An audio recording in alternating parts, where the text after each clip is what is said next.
Hey guys, Desolator Magic here, and you thought that the spoilers for M20 were done just because I said literally word for word that. Well, silly you for believing that. Now, I missed it when these were revealed because I don't check with Wizards of the Coast for my spoilers. Why would I? They mismanage and purposely delay the hell out of them so that they can pat their little ass kissers on the back. So, yeah, unsurprisingly, I go to a third party, but they didn't have these for some reason. So anyway, as if Wizards' attempts to make M20 actually buyable weren't as transparent as possible already, by putting formerly $60 ley lines in the set for no reason. Well, no reason other than the prop of the value.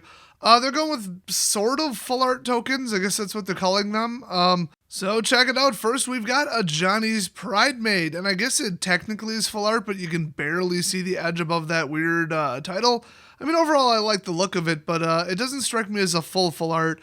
And it's like far from like a borderless card like the Lands and Unstable. So this card is going to be a little complicated and confusing to extremely new people. So this is a Johnny's Pride Maid. It is identical to it. The only difference is that it says token creature. So you cannot put this in your deck and shuffle it and play with it because it's not actually in a Johnny's Pride Maid. Also because it's one-ply paper that shuffles differently. This card is created by the Ajani Planeswalker, and it seems like everybody's about as pissed off as I am about how unbelievably unfair that is. So, alright, moving on, we've got Soldier, which we've seen this artwork a trillion times before, but now we get to see more of it, and bigger. Now, this, you just gotta put 1/1 token creature Soldier. They put in kind of a text box, but it's empty. It looks kind of awkward, honestly. But I like the look of this one better than the rest, definitely. And also that bright sky color on the top really pops. Oh, and if you didn't notice, this says 002 out of 12, and then it just says T. So it looks like these very collectible tokens are getting their own numbers in their own little mini-series, I guess. So next up we've got Spirit, which, why did they make the text box that big if all they're going to put in it is flying? It's just weird. You'd think they would, shrink it to maximize the art, but I guess they had, empty and not empty, and then they had, templates. I don't know. Anyway, not exactly new artwork, of course, but, I don't know, it looks cool. The card looks barely borderless because it's so dark. Once again, you look up top, kind of blends in with the black border. I don't love that, and also clearly that's Innistrad in the background.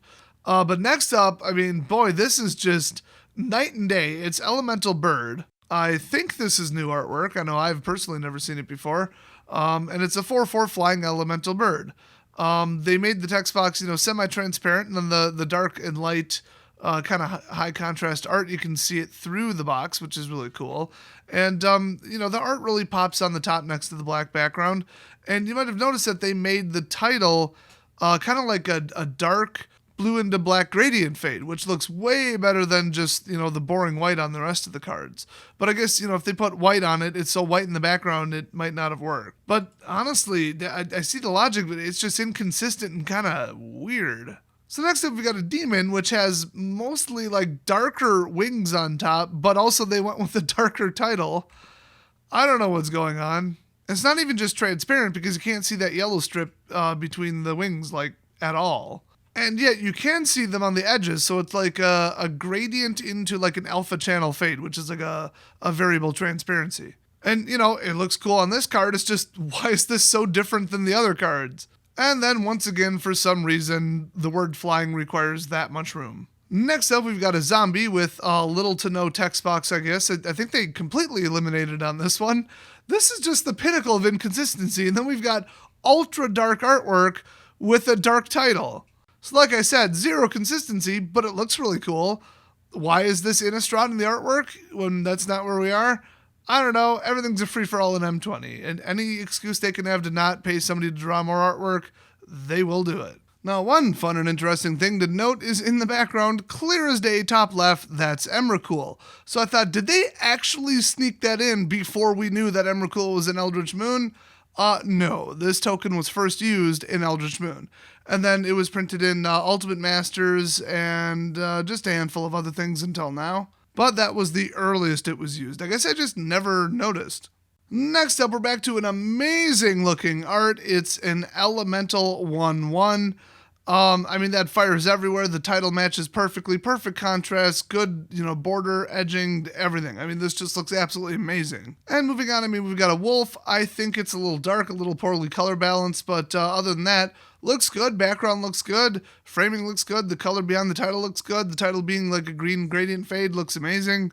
And I mean, even the next one, the Golem, looks awesome. I mean, you got the color there in the title that matches perfectly. The artwork is absolutely unbelievably cool. That white border on the bottom empty text box really stands out though. Then we got the treasure token. I mean, it looks cool. That big giant text box doesn't look as cool. They could have shrunk it by about, 2 to 1, but they didn't. So I guess they just wanted a standardized size, which is how most cards work. I would have maybe done black and gold on top, but I'm not sure if they're actually going for like something that resembles a color identity. I do love the artwork though, classic like D&D imagery or like pretty much any cartoon, any dragon horde in any game. And then we've got the emblems, which these look really cool. So first we got CHANDRA, Awakened Inferno. I disagree with this card or this emblem existing at all. Dropping out an unavoidable emblem after your planeswalker can't be countered is beyond bullshit, but at least the emblem looks cool. And I have a feeling this will be probably above 50 cents because people are going to need multiple. Not that anybody ever actually plays with the emblems for some reason. Then we got YANLING, which that looks terrible. That you could barely see that white is even there, let alone the Planeswalker logo. And then her hair's blocking half of it. Just white on black with really poor 3D shadowing, like embossing or inner 3D edge shading. Just doesn't look good at all. So I've got to say, I've never seen such a weirdly inconsistent style and inconsistent quality. It's amazing. I mean, some of these look great and some of them look just horrific. Like, how do you get, the soldier, the elemental, and the bird, and then you get the spirit token? How does that happen? Did they just roll some dice and come up with, well, okay, the ninth one in, let's just not give a crap about that?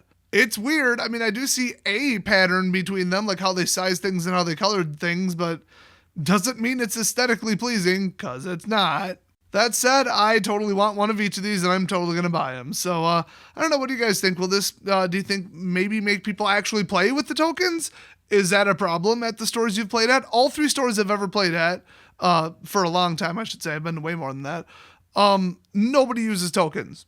And then they use dice, and then you don't really know if the dice are tapped or not because, I don't know, does it look tapped? Then people are just using the backs of cards from the sideboards. I'm like, these are 10-cent cards, 25-cent tops.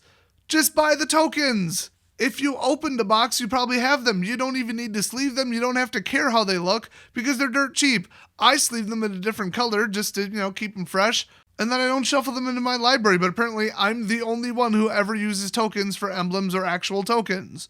I would almost entirely blame the fact that usually your deck plus your sideboard plus some tokens don't usually fit in the average deck box. So then it becomes convenience versus convenience, and then it's just offset so people just don't do it. I don't know, I say get bigger deck boxes, cram them in there, and put all your tokens in a separate deck box. I mean, that's what I do. But, with how good looking these are, if people really want to make a cool impact if they're playing elementals, you want that big blazing fire full art, do you think this will encourage people to play with them? Which, I hope so. That would be nice if people finally played with them so I could tell what the hell's going on. And so I don't have to go digging through the graveyard to figure out what the hell the token is because it's just a die sitting there. So let me know what you think, and I will see you guys next video.